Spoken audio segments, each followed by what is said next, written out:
Your host this evening is an author and past winner of the Hillary Weston Writers' Trust Prize for Nonfiction. Please welcome to the stage Dan Werb. Hello, everybody. So glad to be here. So the Weston International Award is an honor for career achievement, and I'm going to take you through exactly how that was organized, the mechanics of selecting a winner from among the hundreds, if not thousands, of great authors working in nonfiction around the world. So there are two tiers of assessment for this award. The first is through the Weston International Award Advisory Committee, made up once again of British author and broadcaster Mariella Frostrup, Indo-American author Pico Iyer, and American author and editor Sam Tannenhouse. Then there is a Canadian jury, who this year is comprised of extremely esteemed nonfiction writers, Trevor Herriott, Helen Humphreys, Jessica J. Lee, Keo McClear, and Harley Rustad.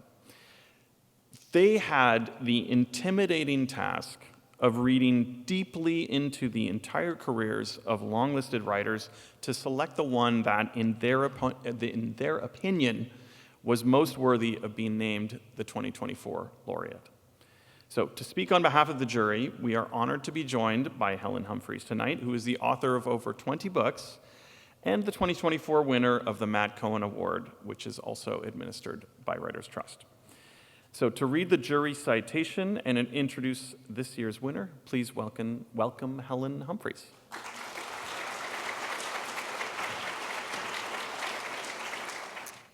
The best nonfiction is both a window and a mirror.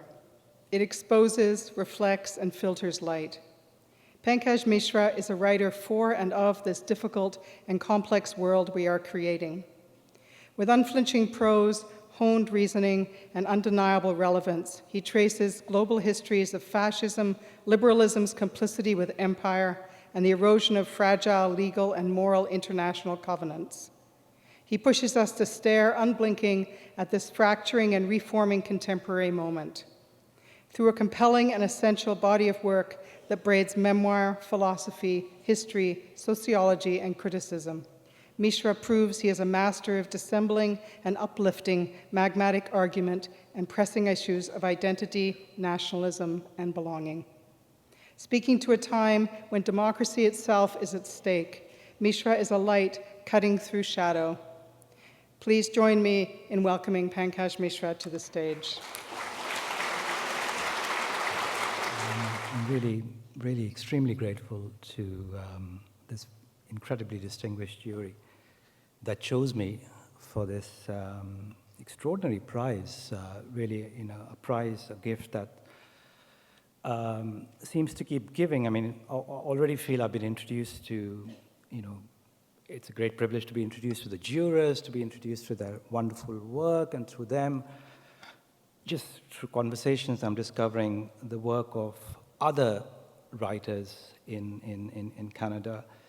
I've come to know the invaluable work the Writers Trust does for the literary community in this country, and also the indispensable support it receives from the Weston family. This prize in particular seems to me a wonderful initiative.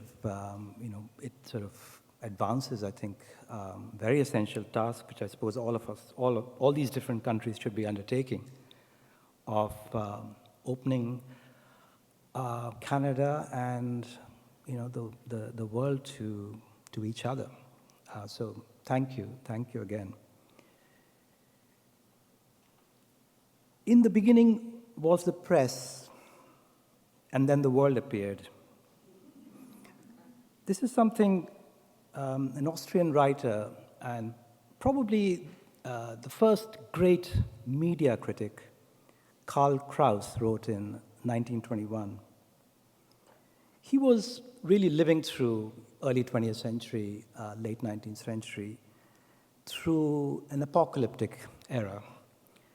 And he had very strong reason to believe that journalism had moved from being a neutral filter between the popular imagination and the external world. Journalism had taken charge of creating reality itself. And his critique had assumed sharper focus during the First World War, when he began to see how newspapers were deepening the disaster they were meant to be reporting on. How is the world ruled and led to war? The question he asked.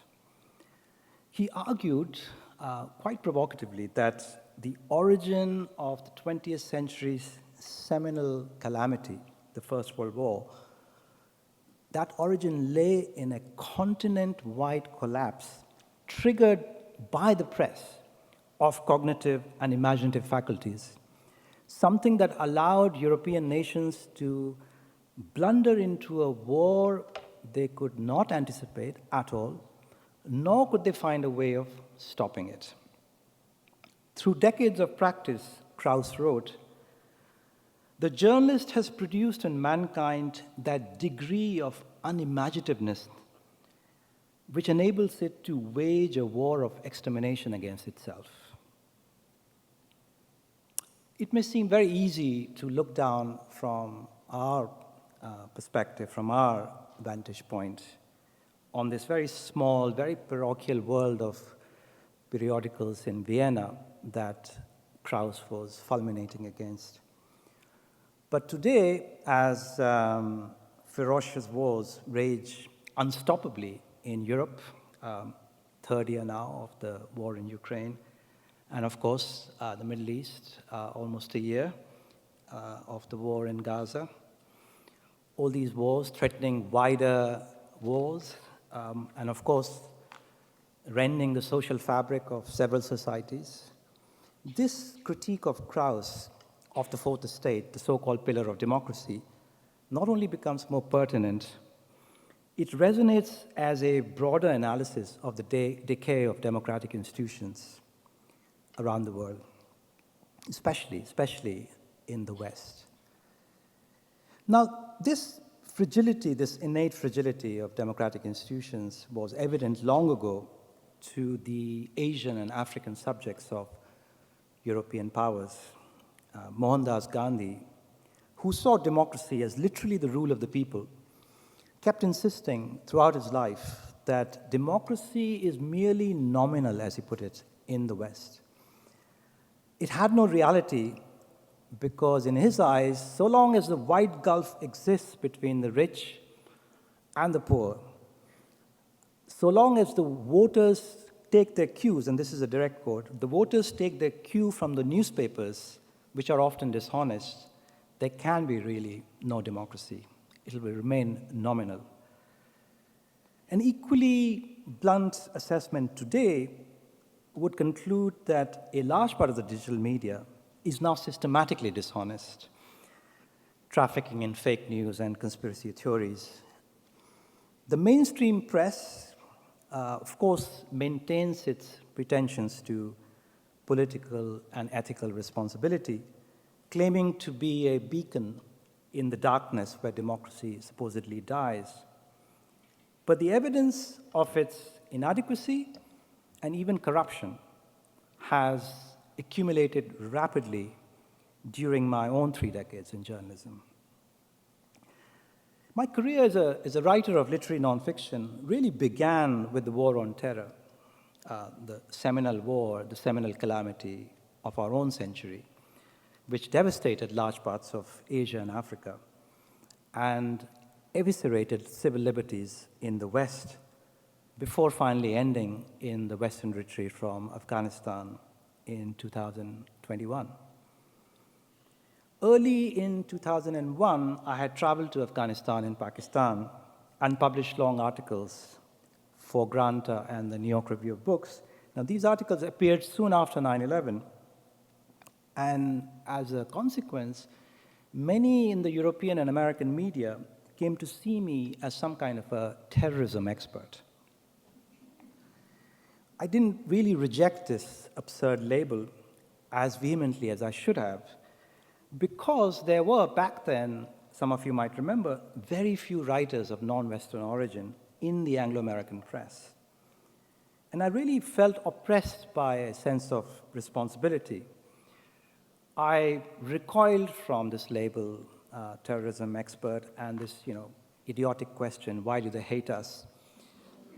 But I wanted to do whatever I could to resist the further brutalizing of already deeply brutalized countries like Afghanistan and Iraq, and of course the demonizing of religious ethnic minorities here in this part of the world.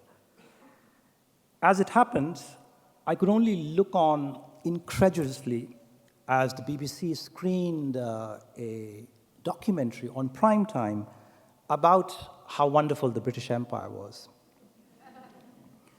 In my own writings, I felt under a lot of pressure to not depart too much from the broad consensus, which was that the simultaneous invasion of multiple countries was just, righteous, and necessary. These invasions were aimed at liberating their population, especially women, from cruel oppressors, and they were meant to advance democracy. So I could only really watch helplessly as the most respectable parts of the Western press not only cheer-led, not only egged on a war that we now know was based on fraud, but large parts of the Western press also helped heavily racialize this particular war on terror. And it's astonishing to remember the things that were said back then. It's time to think of torture, Newsweek declared a few weeks after 9/11. Focused brutality, this was in Time magazine.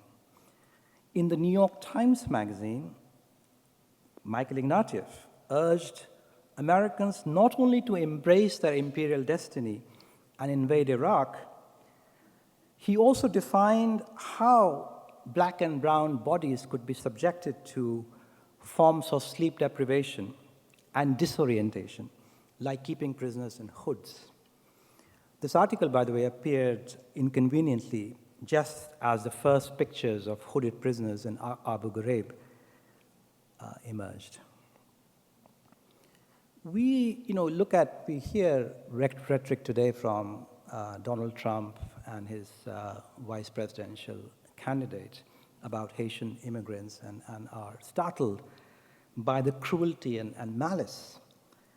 But I think this particular cruelty, malice, mendacity received public sanction long before the arrival of Donald Trump.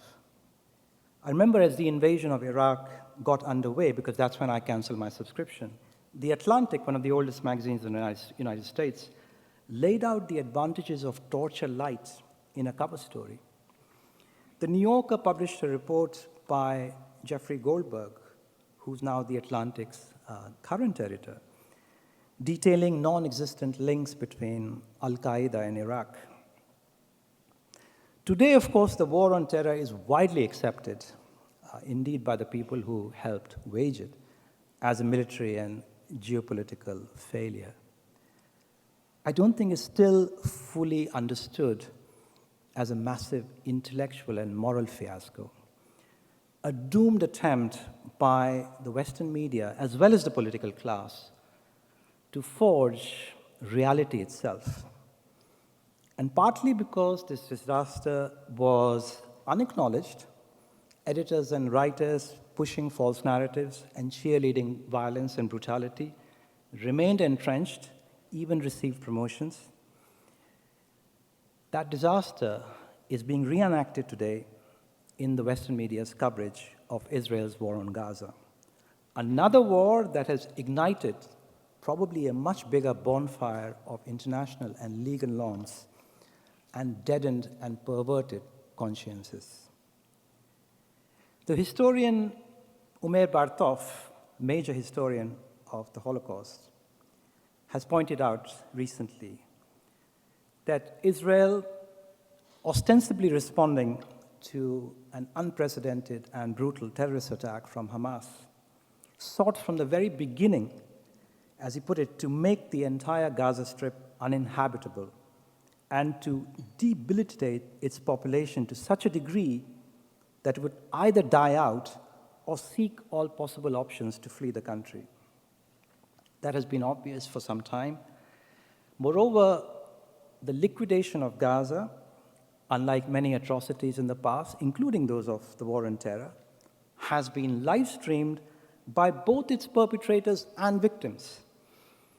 Nevertheless, that evidence mounts every day, is daily obfuscated, if not denied altogether, by the main organs of the Western media today. Palestinians and Arabs have known for decades the many hidden red lines constraining discussion of Israel's trajectory.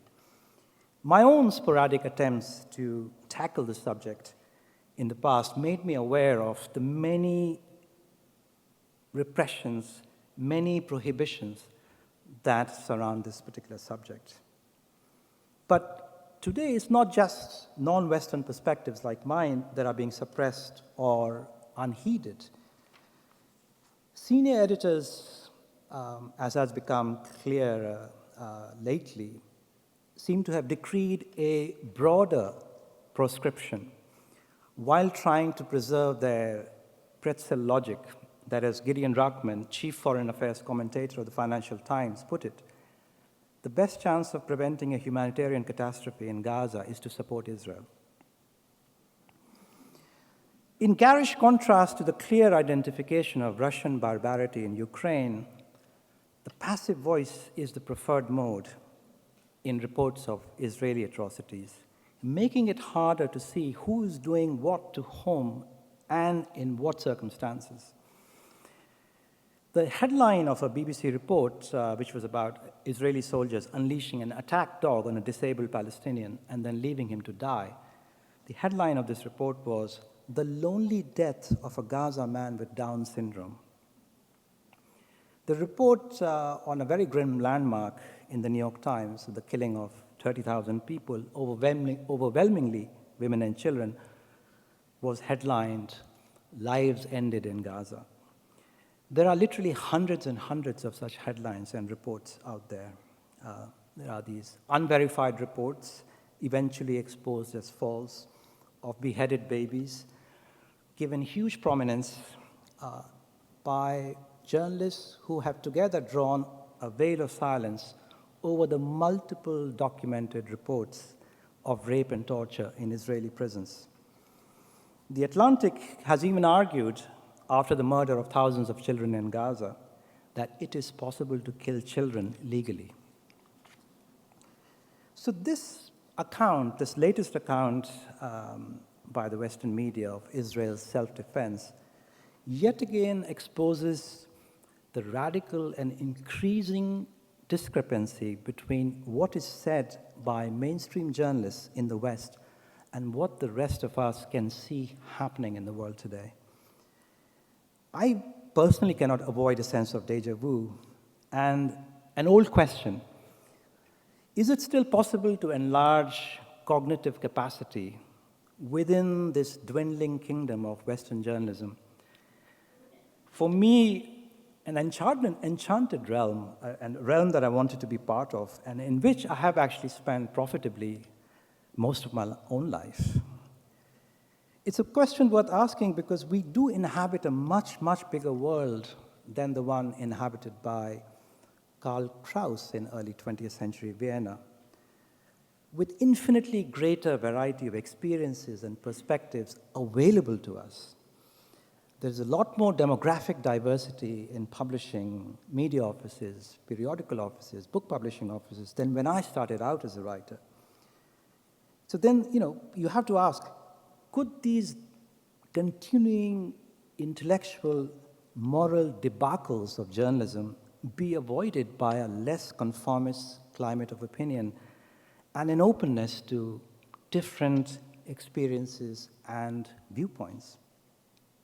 Perhaps. But the first step in this direction is to acknowledge the formidable obstacles ahead. We live in a very confusing time, and it's particularly confusing and bewildering for an older generation of Western journalists and commentators. The reason is they came of age in the decades after the end of the Cold War and the collapse of communism, when Western-style democracy and capitalism seemed to define the future of the entire world. I remember there's a line of Napoleon where he says, if you want to understand somebody, you have to know the world, what the world was like when that person was 20 years old. And this was the moment, post-89, when so many people in senior positions were intellectually formed and emotionally formed. The problem is that each one of the assumptions that underpinned Western policymaking and journalism after the end of the Cold War lies shattered today. We live in a world where the future of democracy is not assured, even in Europe and America, let alone the rest of the world. Western-style capitalism has generated far too much inequality and now engenders a vicious backlash. Today, Trump, today, J.D. Vance, who knows who will replace them tomorrow. Demagogues and despotic leaders are everywhere in the ascendant. Most disturbingly, white nationalism is yet again, after a long break, the central ideology of mainstream political parties on both sides of the Atlantic. There are other ways to elaborate this bleak scenario. The main economic ideologies of endless growth and global prosperity have come up very sharply against environmental constraints and technological innovation, as well as built-in limits, and look unsustainable. Now, editors and writers in our hallowed legacy periodicals were never mentally prepared for the collapse of their ideology of capitalist globalization. They were never prepared for this rapid diminishment of Western power, legitimacy, and prestige. They were too attached by national and class origin and training to the intellectual assumptions developed during the unchallenged hegemony of the West. Personally, they are too implicated in the death agonies of the old world. They cannot now feel the birth pangs of the new world. Indeed, they struggle to comprehend their own societies as these drastically change around them. A greater problem, of course, is that intellectual as well as political elites in the West have very few means to understand, let alone explain, the rest of the world. We know that we are in the midst of an ongoing world historical transformation, the rise of the global majority, the rise of the global South, and mainstream journalists try to capture the speed and scale of this transformation through quantitative analysis. They offer statistics about the growing share of foreign trade with China, the expanding size of the Indian economy, the Brazilian economy, the Indonesian economy. But these facts and figures are mere surface ripples on the spate of global change, which is sweeping away all that we once knew to be true.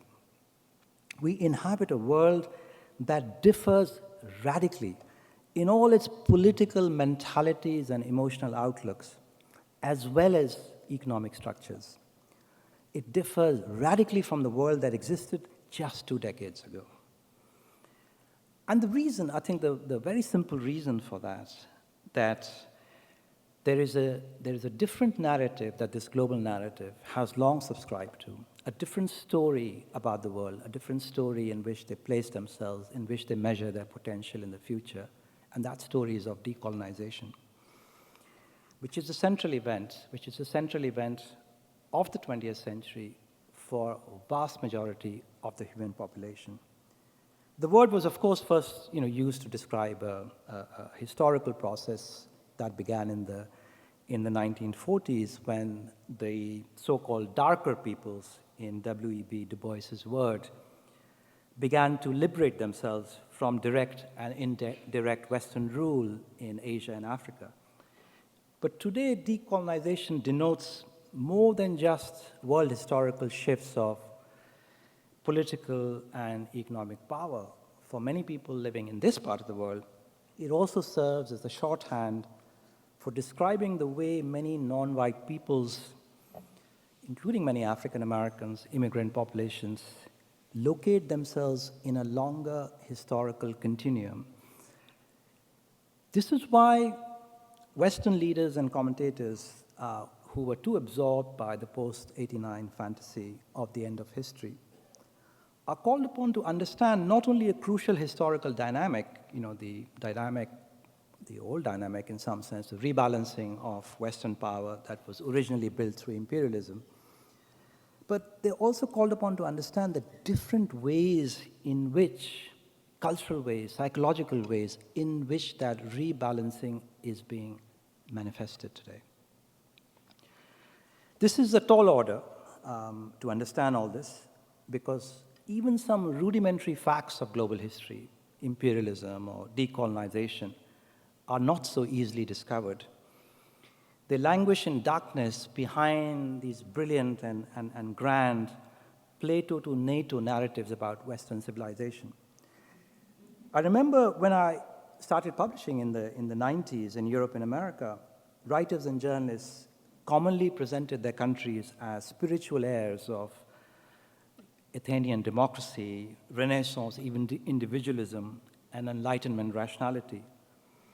They wrote at great length about the crimes of Hitler, Stalin, and Mao, but were weirdly oblivious to the long centuries of genocidal violence and dispossession that made Europe and North America so uniquely powerful and wealthy. One could read millions of words on the merits of Western democracy and liberalism and the evils of Eastern totalitarianism by such celebrated writers of Anglo-America as Martin Amis, Thomas Friedman, Timothy Snyder, Anne Applebaum. You can name a lot of people.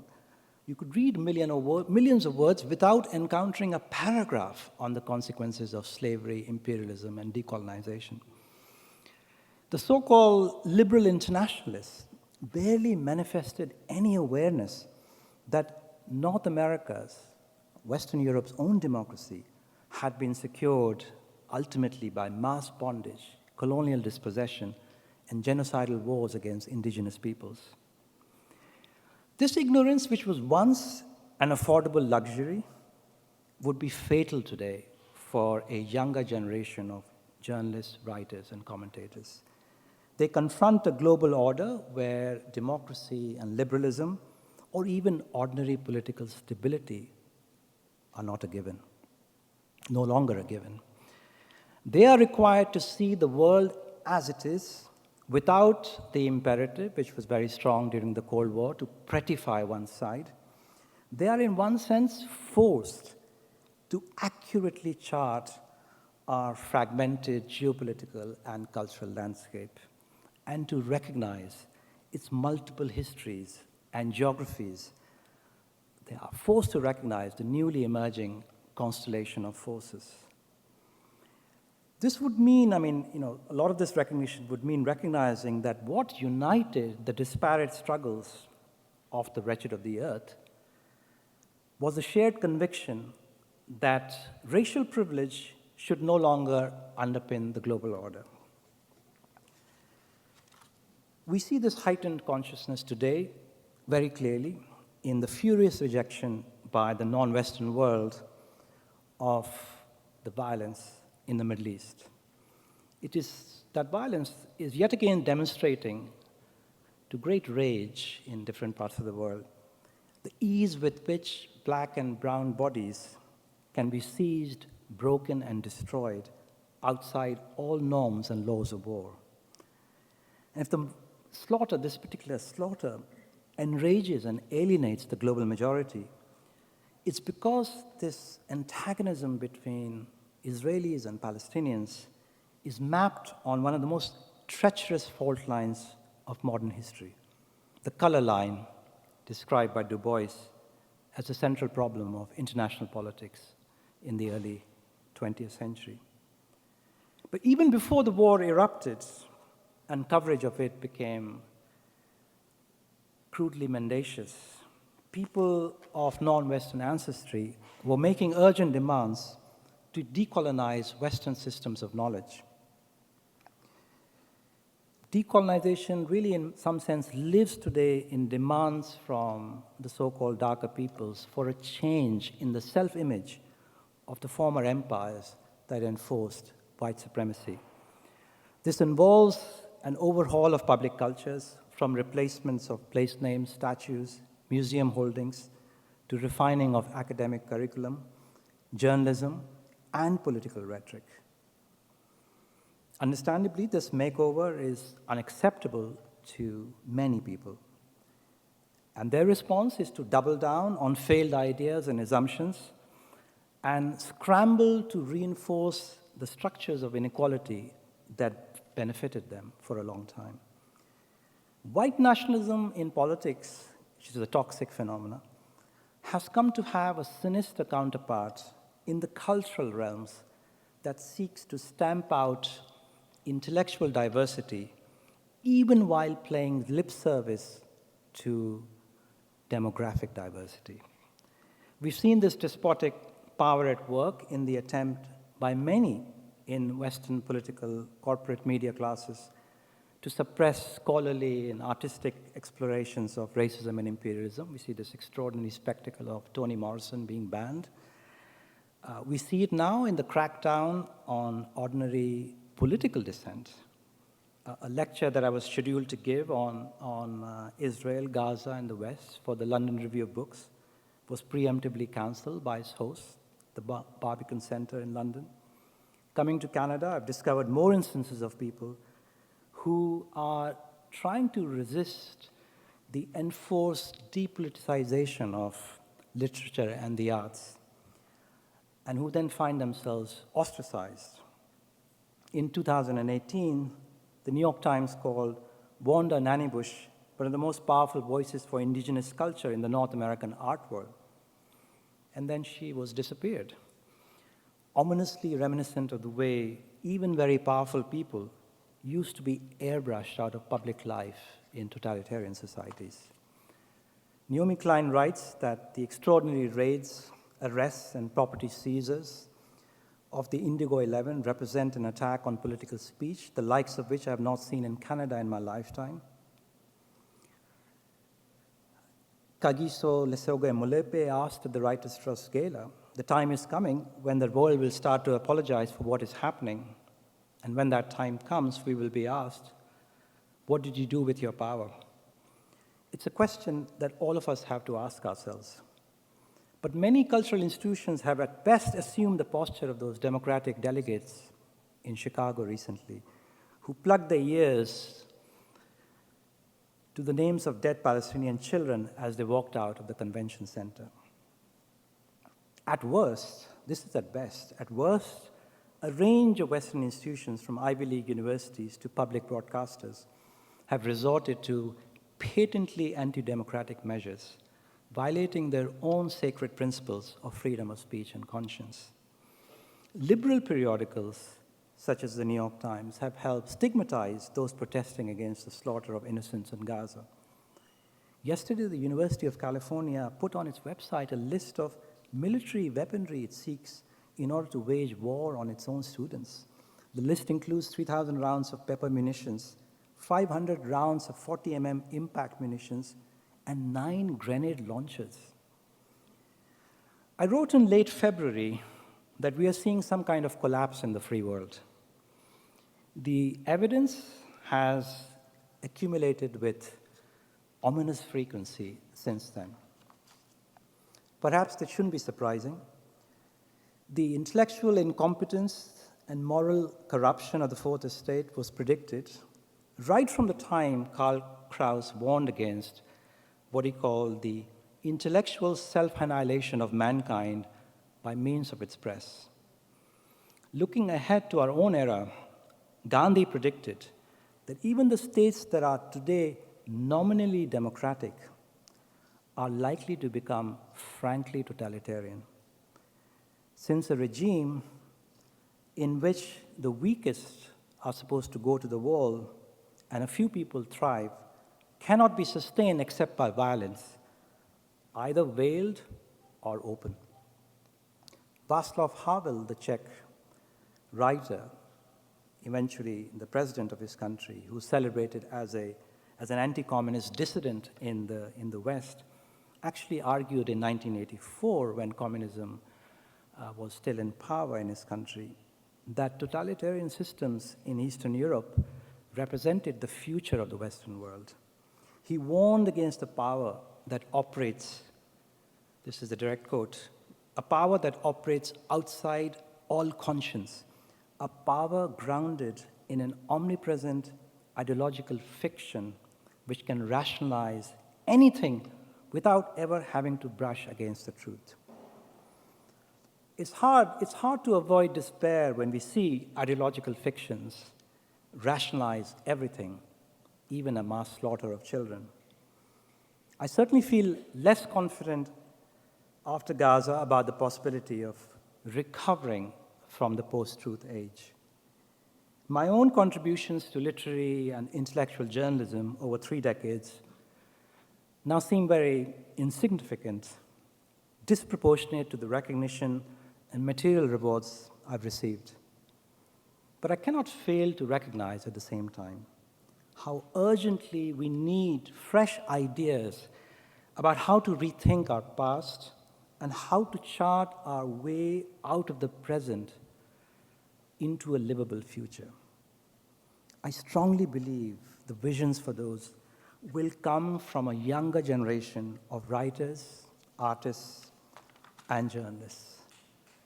I also know that as our polycrisis, inescapable wars, climate disasters, political earthquakes, as this polycrisis deepens, our longings for a vivid and fair description of the world will become even more irrepressible. And many of us will feel compelled to fulfill that desire. There are many writers and journalists who won't join us in this essential task.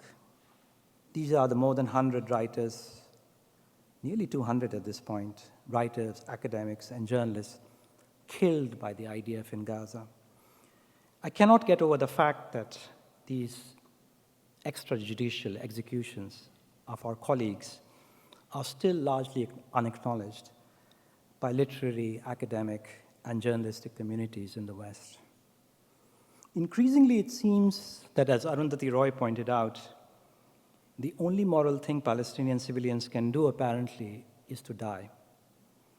The only legal thing the rest of us can do is to watch them die and be silent.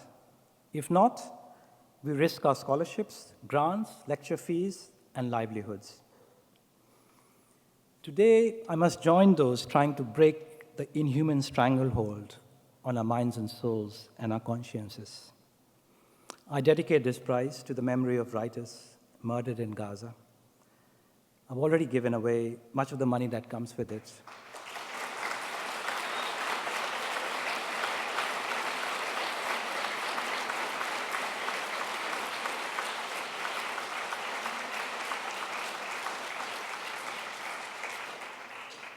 And I will give away the rest to writers and journalists in Palestine. Thank you. Good evening, everyone. Thank you very much for your lecture and for the insights and for taking us on the journey that you've been on for 3 decades. Thank you so much for that. Thank you, Dan. It's hard to know where to begin because there's so much to cover, but we have only about a half hour. So I would actually like to begin where you ended. Could you just, because you gave it one line, could you speak some more about your decision of giving the money, part of the money that is within this prize to Palestinian writers? Can you talk about that? Well, I think, it's a sort of recognition that writers like myself who belong to a network that continuously rewards us for our efforts and keeps us in a state of bourgeois contentment, and we can continue to inhabit that state over a long period without necessarily feeling exercised about what is happening in different parts of the world, the gross violations of human rights and the cruel injustices suffered by peoples around the world. It's very easy to belong to that world, and I have belonged to it enough for a long period. And I think, in India, I'm intensely aware of people who don't have those privileges because, it's a society where most people write on the side and most people really cannot make a living off writing, so they're dependent on fellowships, of which there are very few. They are dependent on all kinds of different modes of patronage, which they don't really receive. But in conditions like Palestine, where you're trying to write, and I remember going there many years ago to a university in the West Bank, and meeting these aspiring writers and being moved to tears by their determination to record their experience in a variety of fictional and non-fictional forms. And I remember breaking down after that encounter. And it was, it was an incredibly intense visit anyway, for all kinds of reasons. But meeting young people, meeting young writers in particular, and to see how blocked their horizons were, really sort of stayed with me and sort of, in a way, always motivated me to engage with the subject and to, at least in my writing, seek some kind of clarity about it. So it was in these circumstances, I think, I've received an advance for my next book, which is also something I'm going to give away because I don't need the money as much as these other people do. It's as simple as that. So there is the matter of money, but there's also the matter of motivation and desire to write. So I was very struck by what you said about the fact that you are less confident after Gaza about the recovery of this post-truth world. What are the lesser, as you say, lesser privileged journalists around the world, not just in Gaza but elsewhere, to think? If you have arrived at that point, what are they to think? Well, I think, my intention, of course, I will say those kinds of things here, but I have a lot of trust and a lot of faith in a younger generation, both here in this part of the world and people that I see elsewhere, because, I think they have gone through an experience that has taught them a great deal already, that has educated them so rapidly and so deeply. Unlike generations which lived through a relatively stable, relatively untroubled, politically, economically period. And so they don't really have the means, they don't have the spiritual resources, they don't have the intellectual resources to understand even what is going on today. Young people, when you think about people born in the 90s, what have they already undergone? The 9/11 attacks, the failed war in Iraq, Hurricane Katrina. I mean, it's just financial crisis, arrival of Trump, Brexit. One disaster after another has educated them in a way that I don't think generations in the West have been educated since the Great Depression, since the Second World War. So there's a big gap, really, in perception, in sensibility, between this young generation and their elders. And I feel like that's where I feel really very strongly hopeful. So when I talk despairingly about journalism, I really am talking about my generation. Our generation. And yes, and thinking that, perhaps it should step away. And my own sort of intention is to step away and create spaces for younger people in whatever I do. Yeah. You grew up and were educated in India, and you're clearly exhaustively well-read in the Western canon, and yet you bring this knowledge from the global South, and you live between these two worlds. You spend your time between rural India and England, and I wonder if you could speak a little bit about how that shaped your perspective as a writer. Oh, I think hugely, because I think I would have been a very limited writer had I stayed in one place. I came of age just when globalization was beginning to happen. Late 80s, early 90s. So, I have this very ambivalent relationship with this whole process. I'm very critical of it. But at the same time, I know it has made me the writer that I am. It gave me a perspective. It put me in the, sort of this very hectic space, the flow of ideas, of ideologies, and was, really equipped me to see this rapidly changing world. If I just stayed on there, I didn't really leave India until I was 25 years old. and I'd already published a book before I left India, and I could have just continued my career there. But I think it would have been an incredibly limited range for me. And I think going to Europe and then to the United States in the 90s was really, in many ways, an eye-opening experience for me. It just, brought me face to face with a society, a way of being. There was just so much to learn, so much to think about. And then to compare and contrast, I think so much of the strongest intellectual and creative work happens when you do that. Have you ever found it hard to be, as a writer, not to be sucked into a quote-unquote Western narrative? Well, I think fortunately that narrative is now so fragmented that one can dispense with that anxiety.